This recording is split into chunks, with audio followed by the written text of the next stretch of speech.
وہ اتنی ویجیلنٹ نہیں تھی، تو یہ سوال اس کے اوپر بھی یقیناً اٹھتا ہے. لیکن بہرحال کیونکہ بات یہ ہوتی ہے کہ جب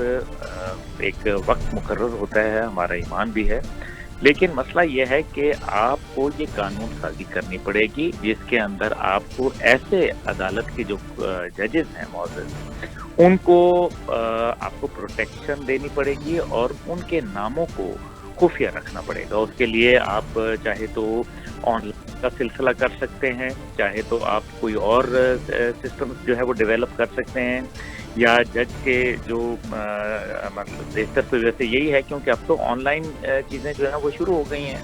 اور یہ ایکسیپٹیبل بھی ہیں. تو میرا خیال ہے کہ اس کے اوپر قانون سازی جو ہے وہ ضروری ہے. یہ پہلا واقعہ نہیں ہے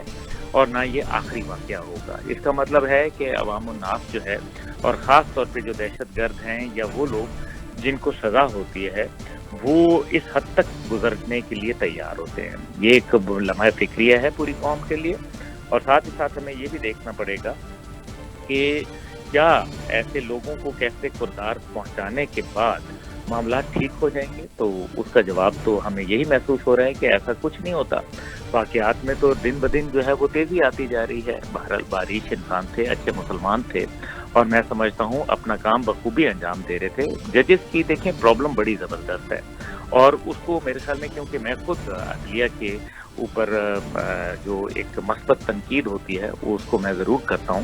لیکن جہاں ان کے جائز بات ہے اور جائز تحفظات ہیں ان کے اوپر ہمیں بات ضرور کرنی چاہیے. اگر وہ فیصلہ نہ کریں تو قومی مجرم کہلاتے ہیں، اور اگر وہ فیصلہ ایسا کریں جس سے قوم اور ملک کی سلامتی اور بہتری ہو تو نتیجہ یہ نکلتا ہے کہ ان کو جو ہے وہ زیر عتاب آ جاتے ہیں. وہ کسی طریقے سے بھی ان کے بچوں کے ساتھ، ان کی فیملیز کے ساتھ، اور وہ خود جو ہے وہ نشانہ بن جاتے ہیں اور لقمہ اجل بن جاتے ہیں. تو میں یہ حکومت وقت سے پرزور اپیل کروں گا کہ وہ بہتر یہ ہے کہ اس سارے معاملے کو غور سے جائزہ لیں. آخر دیکھیں ہماری افواج ہے، ان کے بھی معاملات ہوتے ہیں، اور ہم نے دیکھا کہ فوجی کوٹ بھی لگتے ہیں، ان میں بڑی بڑی سخت سزائیں بھی ملی، لیکن پھر ان لوگوں کو جو ہے ان کے نام خفیہ رکھے گئے، ان کے معاملات کو جو ہے وہ خفیہ رکھا گیا. لیکن اگر ایسا نہیں کیا جائے گا تو پھر مجبوری ہے ججز کی بھی، وہ کہاں جائیں، وہ کیا کریں. اور پھر لیبر کورٹ سے پھر ان کا تبادلہ ایک دم اینٹی ٹیررسٹ کورٹ کے اندر ہو گیا. یہ بھی میرے خیال میں ایک قابل غور بات ہے، کیونکہ آپ ایک جج جو کہ لیبر کورٹ کے اندر لگے ہوں، پھر ٹیررسٹ جو ہے، تو ڈیڈیکیٹڈ لوگ جو ہیں وہ ڈیڈیکیٹڈ جابس کے لیے ہونے چاہیے. پوری دنیا کے اندر دیکھیں، پہلے ہم سمجھتے تھے کہ جی ڈاکٹر کے پاس جائیں گے تو ڈاکٹر ہر قسم کا علاج، وہ کھانسی کا بھی علاج کرتا تھا، وہ دل کا بھی علاج کرتا تھا، وہ جوڑوں کا بھی علاج کرتا تھا. لیکن اب جو ہے وہ ڈاکٹر کے اندر بھی آپ نے دیکھا ہوگا کہ فیلڈ جو ہیں وہ انہوں نے علیحدہ علیحدہ کر دی ہیں، سیگریگیٹ کر لیا ہے. اور حد یہ ہے کہ ہارٹ کے اندر بھی ہارٹ اسپیشلسٹ اور ہیں، ہارٹ سرجن اور ہیں، اس کے الیکٹرو کارڈیو کا جو سسٹم ہے اس کے لیے باقاعدہ علیحدہ سسٹم ہے. یعنی کہ اس کی اندر بھی آپ کو مختلف فیلڈ مل گئی ہیں. بچوں کے ہارٹ کے اسپیشلسٹ اور ہیں، بڑوں کے اور ہیں. اسی طریقے سے مختلف جو اینستھیٹسٹ ہیں ان کے اندر اینستھیزیا دینے والے، جو دل کے آپریشن کے لیے اینستھیزیا دینے والا فرق ہوتا ہے، جو ڈیلیوری کیسز کے لیے جو ہے وہ اینستھیزیا فرق ہوتا ہے. اسی طریقے سے کوئی اور آپ کا آپریشن ہے تو اس کے لیے اینستھیزیا دینے والا ڈاکٹر ڈیڈیکیٹڈ ہوتا ہے. کڈنیز کے لیے فرق چیز کی جاتی ہے. تو اب ججز کو بھی میرے خیال میں جس مقصد کے لیے وہ ہیں ان کو آپ میرے خیال میں right man for the right job, اور تاکہ ان کا تجربہ بھی وسیع ہو اور اس فیلڈ کے اندر ان کے نام بھی صیغہ راز میں رکھے جا سکیں، اور کسی کو یہ نہ علم ہو ماں سوائے چند ایک لوگوں کے کہ وہ جج کیا کام کرتے ہیں اور ان کے مقاصد کیا ہیں اور وہ کون سا کیس سن رہے ہیں. اگر آپ اینٹی ٹیررسٹ کورٹ میں بھی ہیں لیکن آپ کون سا کیس سن رہے ہیں یہ کسی کو نہیں پتا ہونا چاہیے. اور یہ صرف تب ہی ہوگا جب حکومت باقاعدہ قانون سازی کرے گی، کیونکہ یہ قانون ساز اسمبلی ہے. قانون ساز ٹھیک، عبداللہ اول صاحب یہ پوائنٹ ایگزیکٹلی آپ نے جو بات کہی کہ ان کے نام جو ہیں اسپیشلی جو اینٹی ٹیررسٹ کورٹ کے ججز ہیں ان کے نام ہمیں خفیہ رکھنے ہوں گے، کیونکہ یہ آج کی تاریخ، یہ 1996 سے جو ہے یہ حملے شروع ہیں اور اس طرح کے جو ہے ججز کی شہادتیں ہو رہی ہیں. ایک اور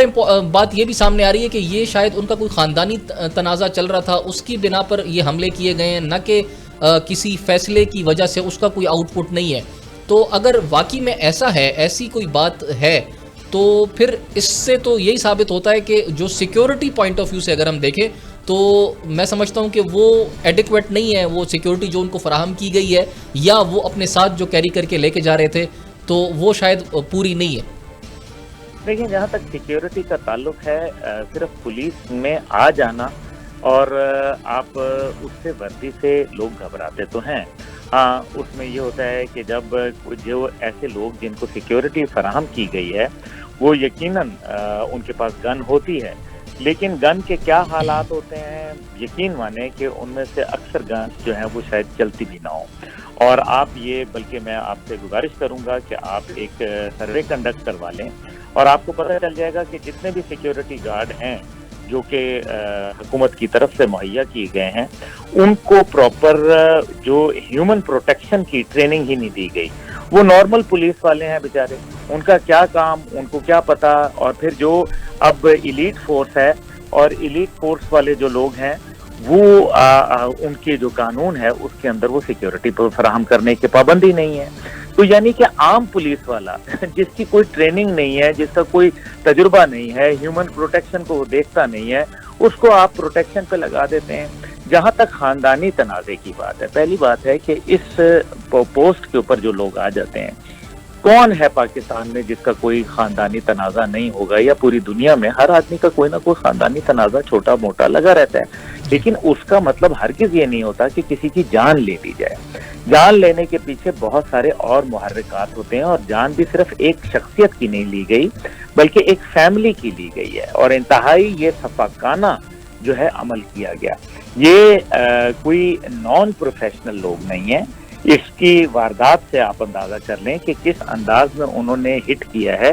کہ آپ کو پتہ چل جائے گا کہ یہ نان پروفیشنل کا کام ہی نہیں ہے. تو خاندانی لوگ جو ہیں وہ اگر خاندانی تنازع ہو تو خاندان والا ظاہر ہے کسی اجرتی قاتل سے رابطہ کرتا ہے. اجرتی قاتل بھی پوچھتا ہے کہ جناب آپ نے مارنا کس کو ہے،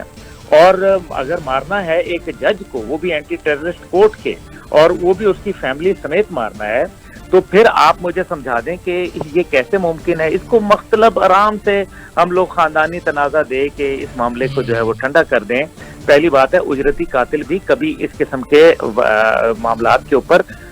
ہاتھ نہیں ڈالتے، اور اگر بالفرض ڈال بھی دیں تو کیا خاندانی تنازع اتنا ہوگا کہ کم از کم جو ہے وہ 3-4-5 کروڑ روپے جو ہے وہ اتنا تو لیا ہوگا ظاہر ہے کسی بھی اجرتی قاتل نے. تو کیا اتنا کوئی خاندانی تنازع ہو سکتا ہے؟ میکسیمم یہی ہوتا ہے نا کہ جی گھر تھا، جائیداد تھی، 2 پلاٹ تھے، وہ نہیں ملے تو وہ ان کی قیمت تو از اٹ ورتھ. بات تو یہ میں پوچھنا چاہ رہا ہوں، کیا یہ اس قابل ہے؟ تو یہ سوال کا جواب جو ہے اس کا نفی میں ملتا ہے. تو میں سمجھتا ہوں کہ اس کو معاملے کو بجائے ٹھنڈا کرنے کے، اس کے محرکات کے اوپر غور کرنا چاہیے، جو کیفر کردار تک تو پہنچانا ہی چاہیے ظالموں کو، لیکن ساتھ ہی ساتھ یہ بھی سوچنا پڑے گا کہ ان کے لیے ہمیں پراپر ایک لاہ عمل جب تک نہیں بنائیں گے. آپ نے جس طرح سے صحیح فرمایا کہ یہ متعدد دفعہ 1996 سے معاملات شروع ہیں، مطلب قانون سازی کرنی ضروری ہے، اور اس حوالے سے جو ہے جو موجودہ گورنمنٹ ہے ان کو سٹیپس لینے چاہیے. جس طرح ہم ریفارمز کی بات کرتے ہیں، جوڈیشل ریفارمز جو ہے وہ انتہائی اہم ہے. عبداللہ گل صاحب، بہت شکریہ آپ کے قیمتی وقت کے لیے. اور اسی حوالے سے ایک اہم بات یہ ہے کہ جو جناب آفتاب آفریدی صاحب ہیں جن کا کل قتل ہوا، ان کے فرزند نے جو FIR درج کرائی ہے اس میں جن لوگوں کو انہوں نے ان کے نام ڈلوائے ہیں شامل ہیں، اس میں سپریم کورٹ بار ایسوسی ایشن کے صدر کا نام اور ان کے فرزند کا نام بھی شامل ہے. تو اس حوالے سے بھی کافی سوالیہ نشان جو ہے وہ اٹھ رہے ہیں. سپریم کورٹ بار ایسوسی ایشن کے جو صدر ہیں انہوں نے اس بات کی تردید بھی کی ہے، اور انہوں نے آ کر کہا ہے کہ میرا اور میرے بیٹے کا اس معاملے سے کوئی بھی تعلق نہیں ہے. اور اگر ساتھ ساتھ دیکھا جائے تو آج ان کے فرزند کو گرفتار بھی کیا گیا ہے، اور مزید فردر جو ہے وہ انویسٹیگیشن کے بعد ہی معاملہ سامنے آئے گا کہ آخر ان کی جو گرفتاری کی گئی تو کچھ انویسٹیگیٹ ہو سکا، ان پر کچھ ثابت ہو سکا، یا یہ ذاتی جو ہے کوئی ان کا آپس میں کنفلکٹ چل رہا تھا جس کی بنا پر ان پہ اتنا سنگین الزامات لگے ہیں. اس حوالے سے حسن رضا پاشا جناب ہیں اور ممبر پاکستان بار کاؤنسل، انہوں نے مجھے جوائن کیا ہے. بہت شکریہ حسن رضا پاشا صاحب. جی السلام. پاشا صاحب، ایک بات سامنے آئی ہے کہ کل جو واقعہ پیش آیا آفتاب افریدی صاحب کے ساتھ، ان کے جو فرزند ہیں انہوں نے جو ایف آئی آر درج کرائی ہے اس میں سپریم کورٹ بار ایسوسی ایشن کے صدر اور ان کے فرزند کے نام بھی مینشن ہیں. اس حوالے سے آپ کیا کہنا چاہتے ہیں کہ درمیان کوئی باقی میں کیا اتنا کوئی سیریس کنفلکٹ چل رہا تھا جس کی بنا پر انہوں نے ایف آئی آر میں قاتلانہ حملے کے اور قتل کے اقدامات جو ہے وہ الزامات ان پر لگا دیے؟ جی ایف آئی آر میں تو انہوں نے یہ لکھا ہے کہ جو وجہ اناد ہے وہ سابقہ قتل کی دشمنی. تو اس سے یہ لگتا ہے کہ شاید دونوں خاندانوں میں قتل کی پہلے مقدمات جو ہیں وہ چلے ہوں گے، اسی وجہ سے انہوں نے وجہ اناد کے طور پہ سابقہ دشمنی قتل لکھی ہے. اور جہاں تک Abdul Latif Khan Afridi president supreme court bar ایسوسی ایشن کا تعلق ہے، تو ان کے حوالے سے صرف یہ ایک فقرہ لکھا گیا ہے کہ ان کی ایما پہ یہ جو ہے یہ ساری کارروائی ہوئی ہے. اور جہاں تک ان کے بیٹے دانش کا تعلق ہے، اس کو ڈائریکٹلی وہاں پہ موقع پہ موجود دکھایا گیا ہے مسلح اسلحہ، اور سارا رول جو ہے اس کے ذمہ لگایا گیا along with other accused person کہ انہوں نے فائرنگ کی. لیکن آفریدی صاحب کی حد تک لطیف آفریدی صاحب کی حد تک یہ ہے کہ ان کی ایما پہ یہ سارا ہوا ہے، یعنی 109 پی پی سی ان پہ لگتی ہے، بیٹمنٹ جس کو کہتے ہیں. جی حسن رضا پاشا صاحب، جو آپ نے ان کے فرزند کے حوالے سے جن کی آج گرفتاری بھی ہوئی، تو اس کے حوالے سے صرف ان کا الزام ہی ایف آئی آر میں درج کیا گیا ہے یا کوئی ایویڈنسز بھی ایسے ہیں جو کہ شواہد دکھائے گئے ہیں اور اس کی بنا پر پولیس نے کارروائی کر کے ان کو گرفتار کیا ہے، یا نہیں جسٹ الزام لگا اور پولیس نے ان کو گرفتار کر دیا؟ جسٹ الزام اس کو نہیں کہیں گے، چونکہ نمبر 1 ان کو موقع پہ ظاہر کیا گیا، ان کی موجودگی بتائی گئی ہے، ان کو مسلح بآتشی اسلحہ ظاہر کیا گیا ہے، پلس جو سب سے اہم بات ہے جو موقع کے چشمدید گواہان ہیں ان کے نام منشن کیے گئے ہیں کہ ان لوگوں نے یہ وقوع جو ہے وہ اپنی آنکھوں سے دیکھا ہے. اب اس کیس کے جو تمام محرکات کو دیکھا جائے تو یہ آپ دیکھیں گے کہ یہ ڈے لائٹ ٹیکرس ہے، رات کی روشنی کا یہ وقوع بیان کیا گیا ہے، اور اس میں چشمدید گواہان جو ہیں وہ موقع پہ موجود ہیں اور جن کے نام ایف آئی آر میں لکھے گئے. تو یہ ایک اپیرنٹلی یہ ایویڈنس کافی ہے گرفتار نامینیٹڈ اکیوز پرسنز کو گرفتار کرنے کے لیے. ٹھیک. اچھا حسن رضا پاشا صاحب، ایک اور اہم بات ججز کی سیکیورٹی کے حوالے سے، کیونکہ یہ ایک بہت ہی ہائی پروفائل مرڈر کیس ہے، تو اس حوالے سے یہ بھی کہا جا رہا تھا کیونکہ اے ٹی سی کو کے یہ جج تھے، اس حوالے سے ان کو تھریٹس بھی تھے اور کچھ لوگ اس چیز کو اس طرف دوسری جانب لے کر جا رہے تھے، اور جو کچھ جو ہے وہ خاندانی تنازع پر بات کر رہے تھے. دونوں باتیں اس میں جو بھی درست ہے، لیکن سوال ان کی سیکیورٹی پر ضرور اٹھتا ہے. تو آپ کیا سمجھتے ہیں ان کو گورنمنٹ کی طرف سے سیکیورٹی اس لیول کی نہیں پرووائڈ کی جاتی ججز کو جو کہ ہونی چاہیے، یا یہ لوگ خود جو ہے اس چیز کو اوائڈ کرتے ہیں یا ویل ٹرینڈ نہیں ہوتے؟ اس حوالے سے آپ کی کیا آبزرویشنز ہیں؟ دیکھیں جی، بات یہ ہے کہ یہ اسپیشل کورٹ کے جج تھے. اینٹی ٹیررزم ایکٹ کے تحت جو کورٹ جو ہے وہ فنکشنل ہوتی ہیں، اس کورٹ کے یہ جج تھے، اور یہ ایکٹ اسی لیے لایا گیا کہ عام کورٹ جو ہیں، جو آرڈینری کورٹس ہیں، وہ ایسے جو دہشت گردی والے مقدمات ہیں ان کی سماعت کرنے میں ہچکچاہٹ کا شکار ہوتے ہیں. اسی لیے اے ٹی اے کو متعارف کروایا گیا، اور اس میں پرووائڈڈ ہے کہ ان ججز کو عام ججز کی نسبت، آرڈینری ججز کی نسبت سیکورٹی جو ہے وہ بہت زیادہ دی جاتی ہے. آپ نے دیکھا ہوگا کہ جب بھی ان کی موومنٹ ہوتی ہے کم از کم 2 اسکارٹ جو ہیں ان کے ساتھ ہوتے ہیں، ایک آگے اور ایک پیچھے، اور تب ان کی موومنٹ ہوتی ہے. ایف آئی آر جو میں نے پڑھی ہے اس کے مطابق بھی ان کے گھر تھے، اور انٹرسٹنگ بات یہ ہے کہ ان کا جو بیٹا ہے، جو مدعی ہے، وہ اسلام آباد میں پریکٹس کرتے ہیں، لیکن وہ اپنے آپ کو مرحوم جج صاحب پچھلی کار پہ وہ اپنے آپ کو ظاہر کرتے ہیں کہ وہ بھی ساتھ آ رہے تھے شادی اٹینڈ کر کے, تو پیچھے پیچھے وہ بھی آ رہے تھے اور وہ کھڑے ہو گئے. یہ تھوڑی سی عجیب سی بات لگ رہی ہے, لیکن اس وقت کیس کے بارے میں کوئی ایسی بات کرنی وہ قبل از وقت ہوگا, کیونکہ پولیس جو ہے وہ تفتیش کر رہی ہے اور تفتیش میں ہی یہ چیز سامنے آئے گی کہ کیا جو مدعی مقدمہ ہیں جو کہ مقتول جج صاحب کے صاحبزادے ہیں وہ کیا پچھلی گاڑی پہ واقعی موجود تھے یا نہیں تھے, یہ کوسچن مارک ہے. اچھا حسن رضا پاشا صاحب, ایک اور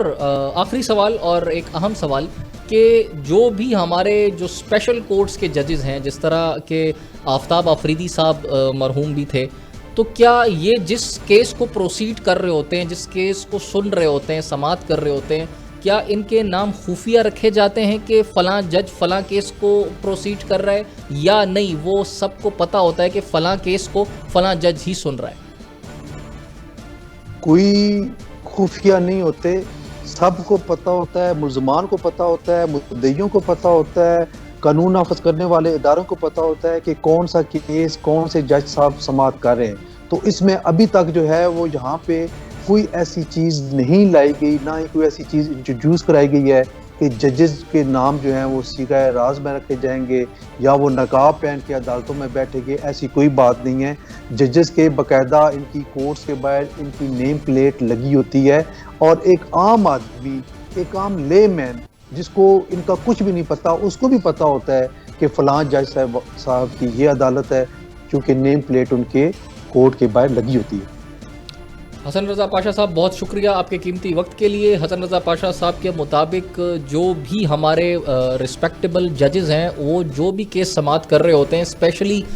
جو ہم نے بات کی جو اسپیشل کورٹس ہیں ان کے ججز کے بھی جو نام, جو بھی کیس پروسیڈ ہو رہا ہوتا ہے کورٹ کے باہر, وہاں پر ان کی نیم پلیٹ مینشن ہوتی ہے جس میں ان کا نام واضح ہوتا ہے, اور جو ملزمان ہوتے ہیں یا مجرمان ہوتے ہیں ان کو بھی پتہ ہوتا ہے کہ ہمارے کیس کو فلاں جج اس وقت سن رہا ہے اور اسی نے فیصلہ دینا ہے. تو یہ کافی ایک ان کے لیے بھی خطرناک ثابت ہوتا ہے, ہم نے ہسٹری میں بھی دیکھا ہے, اور ان کے اس کے ساتھ ساتھ جو باقی ایکٹیویٹیز ہوتی ہیں وہ بھی ان کے لیے کافی خطرناک ثابت ہو جاتی ہیں. ان تمام حالات کے پر ہم نے گفتگو کی. اب ایک اور انتہائی اہم معاملہ پاکستان کی سیاست میں جو چل رہا ہے وہ ہے پی ڈی ایم میں جو دراڑیں پڑی ہیں, اور اس سے انکار بھی پی ڈی ایم نہیں کر رہی, نہ ان کے جس کے ساتھ اختلافات ہیں وہ بھی انکار نہیں کر رہے, لیکن وہ ہمیں کسی بھی پلیٹ فارم پہ ایک ہوتے ہوئے, ایک ساتھ چلتے ہوئے بھی دکھائی نہیں دیتے. آج ایک انٹرسٹنگ واقعہ پیش آیا, اور ایک کہ جناب مولانا فضل الرحمان صاحب جو کہ پی ڈی ایم کے تحریک کے پریزیڈنٹ ہیں, انہوں نے شو کاز جو ہے لیٹرز جاری کیے ہیں پیپلز پارٹی کو اور اے این پی کو. اب یہ شو کوز نوٹسز ان کو کس حوالے سے جاری کیے گئے ہیں, آخر انہوں نے کس بات کا جواب ان لیٹرز میں مانگا ہے, اس بات کو خفیہ رکھا گیا ہے اور اس بات کو پبلک نہیں کیا گیا. اور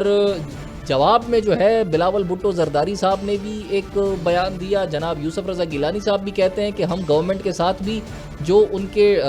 رائٹ ڈائریکشن ہے ہم اس میں ان کے ساتھ کھڑے ہیں, اور ساتھ میں یہ بھی کہتے ہیں کہ بھئی جو پی ڈی ایم کی ڈائریکشنز ہیں ہم ان کو بھی فالو کر رہے ہیں. تو آخر یہ معاملہ کس طرف جا رہا ہے, پی ڈی ایم کتنا آگے چل سکے گی. اور دوسری اہم بات جو مولانا فضل الرحمان صاحب نے یہ بات کہی کہ آپ نے مجھے ودن 7 days آنسر کرنا ہے جو شو کاز نوٹسز آپ کو ملے ہیں, تو کیا پیپلز پارٹی اور اے این پی ان کو 7 دن میں رسپونڈ کرے گی, اور اگر کرے گی تو کیا وہ اطمینان ان کو ہوگا.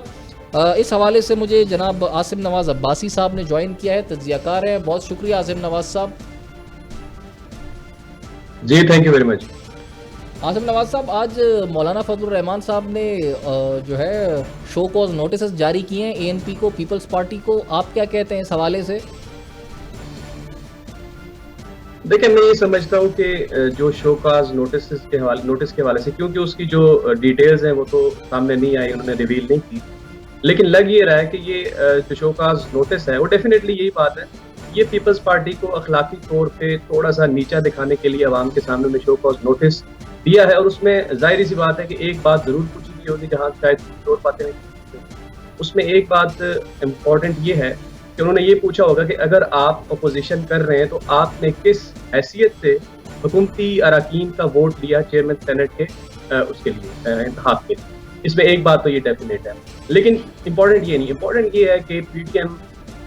کا جو اتحاد تھا خاص طور پہ مسلم لیگ نون اور پیپلز پارٹی کا، پی ٹی ایم کے حوالے سے جو خدشات شروع سے جنم لے رہے تھے وہ بالآخر درست ثابت ہوئے، کیونکہ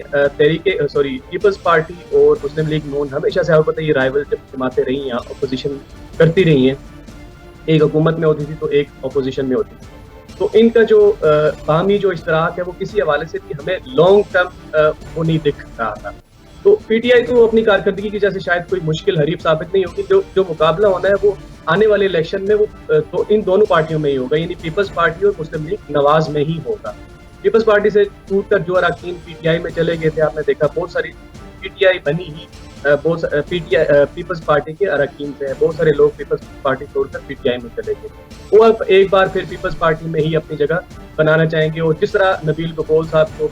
پیپلز پارٹی میں واپس لے لیا تھا، آنے والے وقتوں میں ہم دیکھیں گے کہ بہت سارے لوگ جو پیپلز پارٹی چھوڑ کر گئے تھے ماضی میں وہ دوبارہ آ رہے ہیں. تو پی ڈی ایم تو میں یہ سمجھتا ہوں اب آ کے یہ لگ رہا ہے، کیونکہ ایک ٹیمپو بنا تھا کہ جب یہ ساری جماعتیں اتحاد ان کا نظر آ رہا تھا تو ایسا لگ رہا تھا کہ شاید حکومت کے لیے وہ مشکل کھڑی کر دیں گے. لیکن سینیٹ انتخاب کے بعد اور پھر پیپلز پارٹی کا مسلم لیگ نون یا پی ڈی ایم کو چھوڑ دینا، وہ یہ چیز ظاہر کرتا ہے کہ یہ حکومت تحریک انصاف کی حکومت اپنا وقت پورا کرے گی، اور اس کے بعد دیکھا یہ جائے گا کہ اب آگے کس کا میدان ہے یا کس کی حکومت ہونی ہے. یہ بات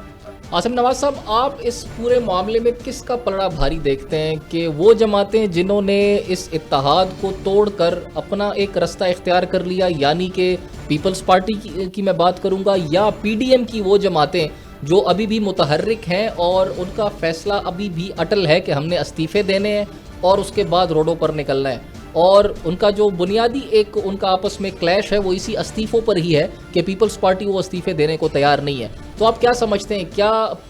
پی ڈی ایم کے آگے پیپلز پارٹی ہتھیار ڈال دے گی، یا پیپلز پارٹی کو پی ڈی ایم کی ساری جماعتیں دوبارہ سے جوائن کر لیں گے اور اکٹھے اسمبلی کے اندر بیٹھ کر اپوزیشن کریں گے؟ میرے خیال سے جو کرنٹ سچویشن سامنے آ گئی ہے کہ پیپلز پارٹی اور A N P P D M کی باقی جماعتوں سے الگ ہوگی، یہ سلسلہ اسی طرح چلتا رہے گا. لیکن جو آپ نے سوال کیا انیشلی کہ مسلم لیگ نون یا پی ڈی ایم اور پیپلز پارٹی کی سیاست کا اگر غیر جانبدارانہ موازنہ کیا جائے تو مفاد پرست سیاست کرنے میں پیپلز پارٹی کا پلڑا بھاری دکھائی دیتا ہے. یعنی انہوں نے اخلاقی رویوں کو، سیاسی رویوں کو پامال کیا ہے، کیونکہ پیپلز پارٹی نے ہی اس اپنی جو بھی کمٹمنٹس تھے ان کو توڑا. اور پیپلز پارٹی کا ویسے یہ وتیرہ رہا ہے، پیپلز پارٹی کا ماضی ایسا رہا ہے، خاص طور پر زرداری صاحب کے جو ایک نہیں ہوتا. مجھے یاد ہے کہ ایک دفعہ زرداری صاحب نے یہ بھی کہا تھا کہ بات ایک قانون کی، اور حالانکہ یہ چیزیں ہم جب ڈیولپ ملکوں میں دیکھتے ہیں، ان کی سیاست کو دیکھتے ہیں، تو جو پارٹیز کے درمیان جو ایگریمنٹس ہوتے ہیں، جو کمٹمنٹس ہوتی ہیں، ان کو منون پورا کیا جاتا ہے. تو یہ اخلاقی جو پامالی ہے، اس میں پیپلز پارٹی نے ضرور ٹھیس پہنچائی ہے پاکستان کی سیاست کو اور پی ڈی ایم.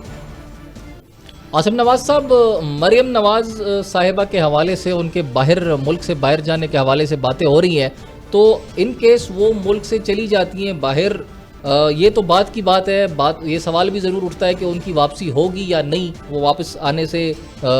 گریز کریں گی. تو اس کیس میں آپ کو نیکسٹ لیڈنگ جو پرسنالٹی ہے وہ کون نظر آتے ہیں نون لیگ سے، کہ وہ پی ڈی ایم میں جو ہے رہنمائی کریں نون لیگ کی؟ دیکھیں، مریم نواز کے جانے کا فیصلہ خیر ابھی نہیں ہوا، یہ قبل از وقت ہوگا کہ ہم یہ کہیں کہ وہ چلی جائیں گی یا نہیں چلی جائیں گی. لیکن میں یہ سمجھتا ہوں کہ اگر وہ جائیں گی وہ اس لیے جائیں گی کیونکہ ایک چیز جو سامنے نظر آ رہی ہے وہ یہ ہے کہ پی ڈی ایم خاصی کمزور ہو چکی ہے. یعنی وہ جو ٹیمپو شروع میں بنانے کی کوشش کی حکومت کے خلاف پی ڈی ایم کی طرف سے، وہ اس میں سے تقریباً وہ دوبارے سے ہوا نکل چکی ہے. دوسرا سوال آپ کا کہ اگر مریم نواز صاحبہ ملک سے چلی جاتی ہیں تو اس کیس میں کون پی ڈی ایم کو یا مسلم لیگ نون کی طرف سے کون اس کو لیڈ کرے گا. تھا اس میں شاہد حقان عباسی صاحب کیونکہ پہلے بھی بڑے وائبرنٹ طریقے سے، بڑے بریو طریقے سے پی ڈی ایم کو اور مسلم لیگ نون کو ڈیفینڈ کرتے آ رہے ہیں پچھلے 2 سالوں سے ہم نے دیکھا. تو میرے خیال سے ایک واحد وہی پرسنالٹی ہے جو مسلم لیگ نون میں میرے خیال سے اچھے طریقے سے اپنی جماعت کو اور پی ڈی ایم کو لے کے چل سکتے. اچھا عاصم نواز صاحب، کچھ دن پہلے جو اجلاس ہوا تھا پی ڈی ایم کا، نواز شریف صاحب نے بھی اس میں بذریعہ جو ہے ویڈیو کال شرکت کی تھی، آصف زرداری صاحب نے بھی شرکت کی تھی. اس میں یہ بات کافی جو ہے سامنے آئی تھی کہ نواز شریف صاحب سے جناب زرداری صاحب نے یہ مطالبہ کیا تھا کہ آپ ملک واپس آئے، ہم آپ کے ہاتھ میں استعفے جو ہے وہ جمع کرا دیتے ہیں، جس پر بحث بھی ہوئی تھی. جناب مریم نواز صاحبہ نے بھی زرداری صاحب سے جو ہے بحث مباحثہ کیا تھا، لیکن باہر آ کے انہوں نے پھر اس کو کہا کہ یہ میرے بڑے ہیں اور میں نے بڑے رسپیکٹ کے ساتھ ان کو یہ باتیں کی. آپ کیا سمجھتے ہیں کہ اس وقت جو پیپلز پارٹی نے ایک سٹانس لیا ہے، ایک جگہ کھڑے ہو گئے ہیں اور یہ موقف اختیار کیا ہے کہ ہم نے اسمبلیوں سے استعفے نہیں دینے، تو کیا اس کی بنیاد اس دن کی جو انہوں نے ڈیمانڈ کی اور مسلم لیگ نون نے اس ڈیمانڈ کو جو ہے رد کر دیا یہ ہے، یا Peoples party in case Nawaz Sharif صاحب واپس آ بھی جاتے ہیں یا آ جاتے تب بھی اپنے سٹانس پر کھڑی رہتی اور اپنی جو حکومت ہے ان کی سندھ گورنمنٹ ہے اس کو کسی صورت وہ چھوڑنے کو تیار نہ ہوتی؟ دیکھیں یہ تو ظاہر ہے کہ جو زرداری صاحب نے اس دن ایک ڈیمانڈ پیش کی کہ میاں صاحب واپس آ جائیں پھر استعفے دینے کو تیار ہوں گے، میرے خیال سے یہ ایک بات ہے، کیونکہ پیپلز پارٹی نے میرے خیال سے پہلے دن سے یہ سوچ رکھا تھا کہ وہ سندھ حکومت کو کبھی بھی کمپرومائز نہیں کر سکتے، وہ استعفے نہیں دیں. تو یہ بات اس دن سامنے رکھنا یہ اس چیز کی عکاسی کرتی ہے کہ ان کی نیت میں پہلے ہی خطور تھا. یہ اس میں کوئی دوسری رائے نہیں میرے ذاتی خیال کے مطابق. ان کیس نواز شریف صاحب آ بھی جاتے تو بھی ان کا یہی سٹینس رہنا تھا، یہ آپ کی رائے ہے؟ نواز شریف صاحب اگر واپس آ بھی جاتے ہیں تو پیپلز پارٹی کسی صورت کی سندھ حکومت کو کمپرومائز نہیں کرے گی، قربان نہیں. تو اس پوری صورتحال میں جو لانگ ٹرم تھنکنگ ہوتی ہے، جس طرح ہم اگر جو ہمارے وزیر ہیں جناب ایکسٹرنل سروسز کے جو ہمارے وزیر ہیں ان کے حوالے، ان کے مطابق اگر ہم دیکھیں جب وہ پیپلز پارٹی میں تھے، پیپلز پارٹی کی اس وقت حکومت تھی شاہ محمود قریشی صاحب کی، تو اس وقت جب انہوں نے ایک سٹیپ لیا تھا ریمن ڈیوس کے جو کیس تھا اس کے حوالے سے، تو ریمن ڈیوس کیس کی وجہ سے انہوں نے اپنی وزارت چھوڑ دی تھی. تو یہ ایک بات، یہ ایک تاثر تھا کہ یہ ایک لانگ ٹرم کے لیے انہوں نے اپنی سیاسی جو پالیسیز ہے، سیاسی گیم ہے، اس کو بہت اچھے سے لمبی اننگز کھیلیں گے. اب آپ کیا سمجھتے ہیں کہ اس وقت جو پیپلز پارٹی نے فیصلہ کیا ہے یا پی ڈی ایم جس سٹینس پہ کھڑی ہے، تو اس وقت لانگ ٹرم فائدے کس کو ہوں گے سیاسی میدان میں؟ دیکھیں لانگ ٹرم فائدے اب میں یہ سمجھتا ہوں کہ جو پی ڈی ایم کی ساری جماعتیں ہیں وہ یہ سوچ چکی ہیں، وہ یہ فیصلہ کر چکی ہیں کہ اب حکومت تو جانے والی نہیں ہے، یعنی عمران خان صاحب ٹینیور پورا کیے بغیر نہیں جائیں گے. اب جو ٹارگیٹ ہے وہ نیکسٹ الیکشن ہے، یعنی 2023 کا الیکشن ہے. اس میں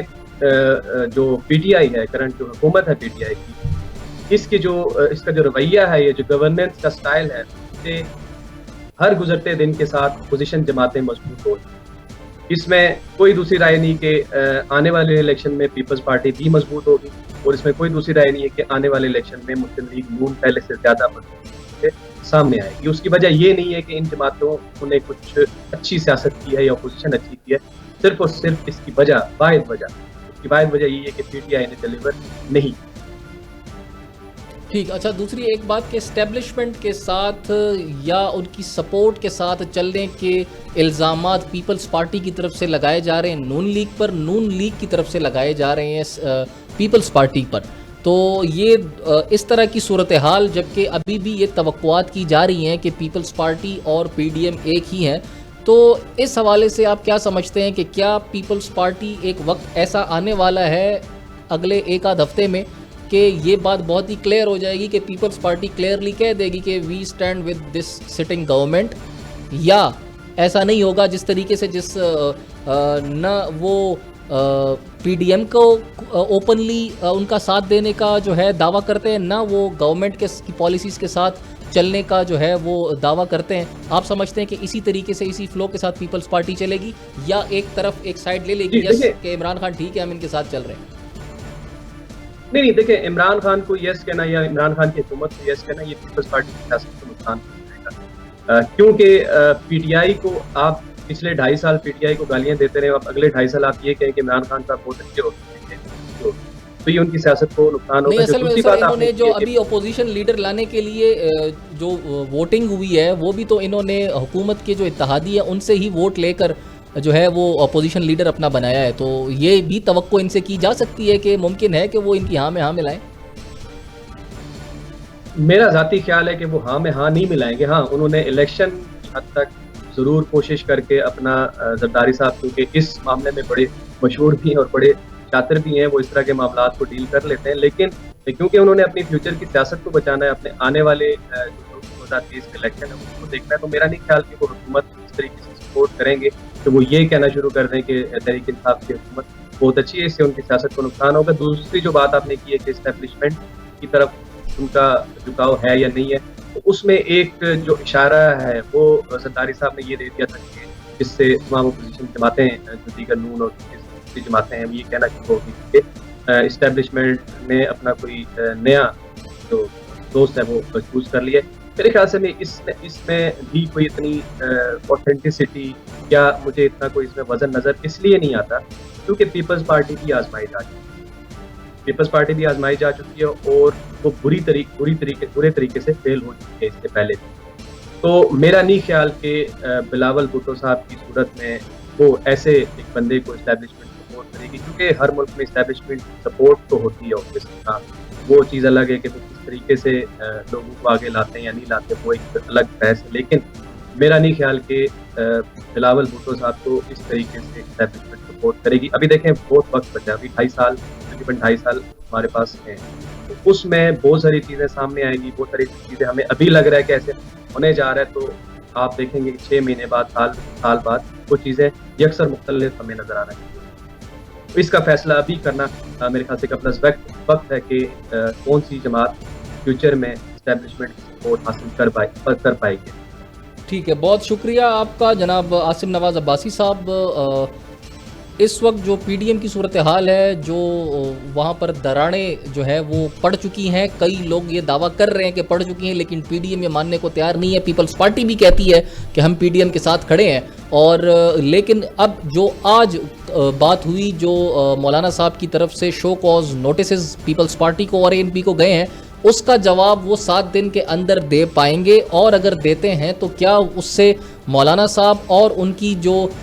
ٹیم ہے وہ سیٹسفائیڈ ہوں گے یا نہیں ہوں گے, یہ ایک بہت ہی اہم بات ہے, کیونکہ یہ شاید فیصلہ کن جواب ہوں گے پی ڈی ایم کے لیے کہ کیا اگلے آنے والے مراحل میں پیپلز پارٹی اور اے این پی ان کے ساتھ کھڑے ہیں یا ان کا ساتھ یہیں تک تھا. تو یہ جاننے کے لیے ہمیں کچھ دن مزید انتظار کرنا پڑے گا جب تک وہ اپنے جوابات